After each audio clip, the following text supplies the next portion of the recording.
Le repos du guerrier suit le travail et celui-ci vient après le repos. Cette dialectique socio-économique infernale et salutaire ne semble pas être le symbole marquant de l'Afrique ou en tout cas de beaucoup de pays africains. Que faisons-nous encore dans nos pays africains et chez nous précisément au Sénégal? Si beaucoup, il est vrai, se tuent au travail, se démenant comme de beaux diables en voulant mettre notre pays sur les rails du vrai développement, et cela depuis toujours, d'autres, par contre, depuis fort longtemps, il est vrai, veulent amarrer notre pays au basque de l'étranger, de l'Occident en particulier. Nous dansons, chantons, parlons de tout et de rien, de jour et de nuit, sous toutes les gammes, tous les rythmes, durant toute l'année, comme si des menaces apocalyptiques ne pesaient sur nous, sur notre continent tant convoité. Et nous, comme des fourmis rampantes, ne voyant pas plus loin que le bout de notre nez, nous restons les cibles privilégiées des puissances qui font des descentes vertigineuses dans la matière, échangent avec l'espace qu'elles visitent grâce à leurs télescopes et satellites. Pendant que les autres se regroupent, échangent, arrêtent des stratégies salutaires conformes à leurs ambitions démesurées d'être des superpuissances, de dominer outrancièrement le monde, nous, Africains, nous nous recroquevillons dans de micro-États égoïstes, jurant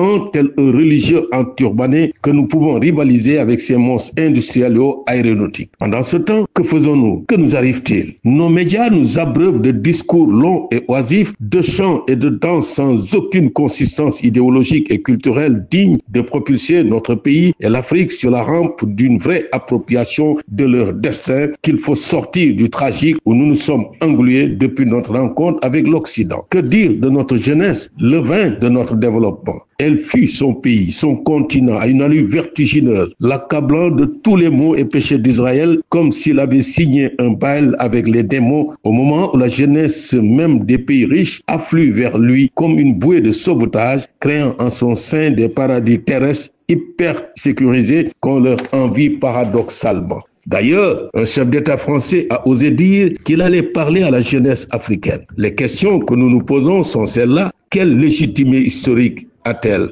Quelle compétence sociologique? Quelle autorité morale, politique? Mais s'il a pu dire ça, c'est parce que quelque part, beaucoup de nos chefs d'État ont failli dans leur mission de conscientisation des jeunes Africains. Et quitte de nos chefs hommes d'État, au moment où responsables politiques, leaders d'opinion et hommes d'État asiatiques et occidentaux pour l'essentiel orientent leur peuple et singulièrement leur jeunesse vers les sciences et techniques, soupapes de sécurité contre toutes les forces d'arriération et de menaces même virtuelles, les nôtres font une course effrénée vers l'accumulation primitive de capitaux en s'accaparant de biens fonciers et autres, pensant que leur bonheur, leur salut personnel est plus essentiel que la libération mentale, psychique de leur peuple. Quand arrêtons-nous de parler, de chanter, de danser, de verser dans d'insipides querelles d'orientation politique sans fondement patriotique, sociologique réel pour nos peuples? Il nous faut éviter de suivre la marche. Ouvrons les yeux et soyons vigilants. Osons nous montrer entreprenants en refusant le mimétisme clinquant. Relever le défi humiliant de l'esclavage mental, du sous-développement, c'est accepter de se mettre debout, en rang serré, unis comme un seul homme pour une marche triomphale vers un avenir radieux,